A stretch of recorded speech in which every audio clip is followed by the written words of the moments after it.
So next exercise, working with symbols and drawing shapes. So this is the procedure. So இந்த procedure steps follow பண்ணோம் அப்படின்னா இந்த program வந்து ரொம்ப ஈஸியாக போட்டுடலாம். ஸோ இதுக்கான கரஸ்பாண்டிங் அவுட்புட் வந்து நம்மளுக்கு இந்த மாதிரி தான் இருக்கும். ஸோ இன்றைக்கி ப்ரோக்ராமில் வந்து இந்த ஃப்ளவர்ஸில் ஒரு பெட்டல் மட்டும் எப்படி க்ராப் பண்ணுறது அப்படின்னு நான் சொல்லித்தரேன். அண்ட் தென் இந்த விண்டோவில் நிறைய இந்த மாதிரி ஷேப்ஸ் இருக்குது. ஸோ அந்த விண்டோவை நம்ம வந்து எப்படி செலக்ட் பண்ணணும் அப்படிங்கிறத இன்றைக்கி வீடியோவில் பார்க்கலாம். ஸோ ஃபஸ்ட்டு இன்றைக்கி டெக்ஸ்ட்டு டைப் பண்ணிக்கலாம். ஸோ இன்றைக்கி பார்க்க போகிறது சிம்பிள்ஸ். ஸோ இதை வந்து நான் டூல் பாக்ஸில் இருக்கிற டெக்ஸ்ட் டூல் யூஸ் பண்ணி டைப் பண்ணிகிட்ருக்கேன். Simple and drawing shapes. So as யூஸ்வலாக நம்ம என்ன பண்ணிக்கலாம் அப்படின்னா பிக் டூல் யூஸ் பண்ணி இதோட சைஸை ரீசைஸ் பண்ணிக்கலாம். பிக் டூல் மூலமாக நம்ம என்ன பண்ணிக்கலாம் அப்படின்னா ரீசைஸ் பண்ணிக்கலாம், மூவ் பண்ணிக்கலாம். ஜஸ்ட் நான் இதை சென்டருக்கு மூவ் பண்ணிக்கிறேன்.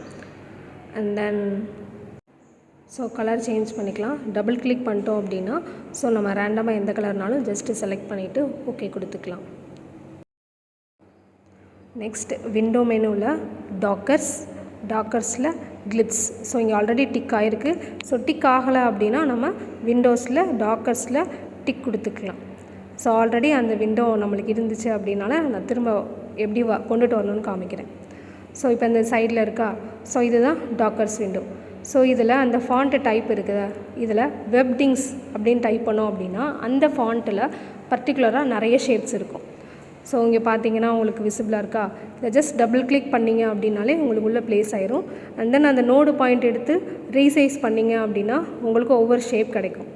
ஸோ இதில் வந்து எந்த ஷேப் வேணுமோ அதை நம்ம யூஸ் பண்ணிக்கலாம். உங்களுக்கு ஒரு சாம்பிளுக்கு ஒரு 3 ஷேப்ஸ் வந்து நான் யூஸ் பண்ணி காமிக்கிறேன். டபுள் கிளிக் பண்ணிட்டு ரீசைஸ். ஸோ இதுக்கு என்ன பண்ணிக்கலாம் அப்படின்னா சேம் ப்ரொசீஜரில் டபுள் கிளிக் பண்ணிவிட்டு கலர் சேஞ்ச் பண்ணிக்கலாம். ஸோ இது வந்து ஃபுல் செட் ஆஃப் ஆப்ஜெக்ட் அப்படிங்கிறனால தனித்தனியாக கலர் கொடுக்க முடியாது. ஒரு கலர் வந்து ஃபுல் செட்டுக்கும், அந்த ஃபுல் ஷேப்புக்குமே வந்து அந்த ஒரு கலர் செட் ஆகும்.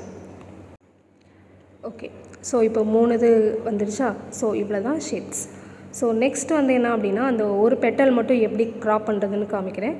ஸோ அதுக்கு ஒரு 2 ஷேப் நான் ஜஸ்ட்டு ட்ரா பண்ணுறேன். சர்க்கிள் இதில் பிக் டூல் மூலமாக 2ஐயும் செலக்ட் பண்ணுறேன். 2 சர்க்கிளையும் அட் அ டைமில் செலக்ட் பண்ணிவிட்டு இங்கே இருக்கா மேலே ப்ராப்பர்ட்டி பாரில் இன்டர்செக்ட் அது ஜஸ்ட் கொடுத்தீங்க அப்படின்னா அது க்ராப் ஆயிரும். நெக்ஸ்ட்டு இதை ரிமூவ் பண்ணிக்கலாம். ஜஸ்ட் ஒரு கிளிக் பண்ணிவிட்டு டெலிட் பட்டன், இல்லை அப்படின்னா ரைட் பண்ணி கட் பண்ணிக்கலாம். ஸோ அவ்வளோதான், டெலிட் ஆயிரும். ஸோ இந்த மாதிரி தான் பெட்டல்ஸ் எடுத்துகிட்டு நம்ம என்ன பண்ணிக்கலாம், மல்டிபிள் காப்பீஸ் எடுத்துக்கலாம். ஸோ Ctrl+C Ctrl+V கொடுத்து இன்னொரு பிளேஸ் நம்ம இந்த மாதிரி இன்னொரு பீஸ் எடுத்துக்கலாம். இல்லைனா Ctrl+D கொடுத்தோம் அப்படின்னா டூப்ளிகேட் க்ரியேட் ஆகும். ஸோ இந்த மாதிரி வச்சு நம்ம என்ன பண்ணிக்கலாம் அப்படின்னா டிசைன்ஸ் பண்ணிக்கலாம். ஸோ இவ்வளோ தான். இது வந்து ஜஸ்ட்டு ஒரு சாம்பிள் எப்படி யூஸ் பண்ணணும் அப்படின்றதுக்கான ஒரே ஒரு ஷேப் மட்டும் எடுத்திருக்கேன். ஸோ ப்ரீடிஃபைன் ஷேப்ஸும் இதில் என்னென்னலாம் இருக்குது, ப்ரீடிஃபைன் சிம்பிள்ஸ் என்ன இருக்குன்றதை இந்த இதில் பார்த்துட்டோம். அட் த சேம் டைம் நம்மளாக ஒரு ஷேப் எப்படி க்ரியேட் பண்ணுறது அப்படின்னு பார்த்தாச்சு. அவ்வளோதான்.